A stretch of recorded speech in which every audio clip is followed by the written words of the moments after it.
Hi, I am Al-shiddique and I will report DGL International Case Analysis. Overview.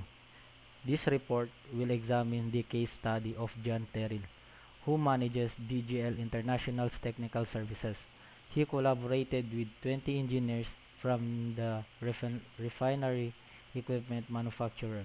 In this report, every other engineer is very disappointed in top management because they didn't take their work seriously. As a result, the engineer's productivity level is decreasing. Terrell is a good leader who has launched the meeting of the engineers and takes their concern towards the top authority. In this report, the leadership style will be explained, which is the most suitable for the leader John Terrell.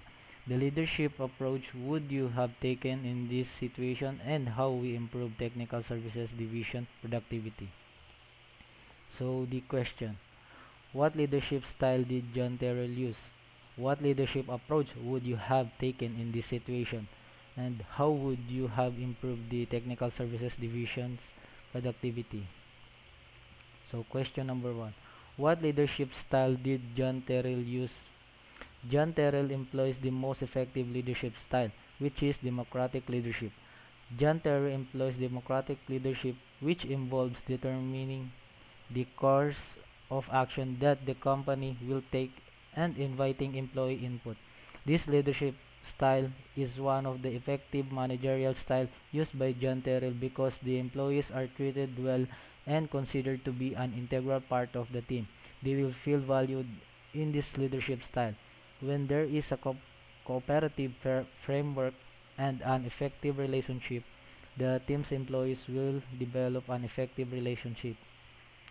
In the case study, John Terrell has taken the meetings of all the engineers to evaluate why productivity is decreasing. He has evaluated the employees have many complaints with the top of authority. All the employees have the common issue that they are hard in the job as the engineer and not as the pencil pusher. The employees thus complain to Terrell that they used to spend their major part writing the assignment reports for the top management in triplicate. But the top management does not give value to those reports and even does not read them. After evaluating the issues of the engineers, he has talked to the senior authority regarding this. The secretary from finance has responded to Terrell. When the meeting was holding, Terrell has taken cart loaded with an enormous stack of reports to show the top authority what our engineers are working on and how they are responding. The leader John Terrell placed the stack of the report on the desk of senior authorities and they were shocked by the higher reports. So question number 2. What leadership approach would you have taken in this situation? In this circumstance, I will employ situational leadership as my method. The leader's leadership style should change in response to the circumstances so that the company can continue to make good decisions. The leadership should change its approach based on feedback from employees or followers. With this approach, the leader can adapt to the circumstances and assist building the company or its employees more effectively. Effective decisions are made and needs of employees are prioritized in this leadership style. As per the situation of the case study, the top management is not reading the files of the engineers, so they are not giving them value.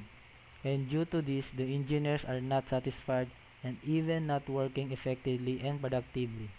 So as per situational leadership style, it gives value to the needs of the employees and assigns the work to them as per their capabilities and skill. In this situation, the engineers are not working as per assigned contract. They are working to the right some assignment report. So in this leadership style, the leader will give the work to the employees whom they are needed and want as per their skills and knowledge so that the productivity in the company can be enhanced and even the values of the employees are also given. So, how would you improve the technical services division's productivity? To improve technical services division's productivity, I will ensure proper communication. One of the most important aspects of team productivity is communication. Projects fails when communication is poor because miscommunication results from lack of communication, which leads to numerous failures. Communication is essential to the success of many projects. So I will communicate or talk to them so that they will know and they will be aware of what will they do.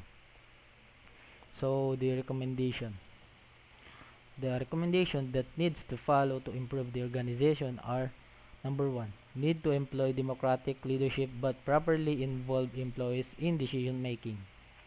So properly involve employees in decision making means nothing but letting them make their own decisions and make them accountable for their work.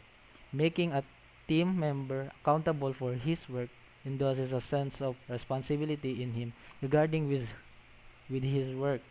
He starts to see his work differently so that his decision can be impact the performance of the entire team.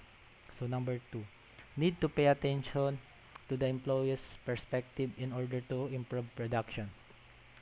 Listening to employees' perspective can help develop strategies that focuses on boosting employees' morale and productivity because employees who feel listened to feel more connected with the leader and in turn feel more engaged and motivated to do the best work for the organization. So number three, need to use several leadership process to increase production. So that's all. Thank you.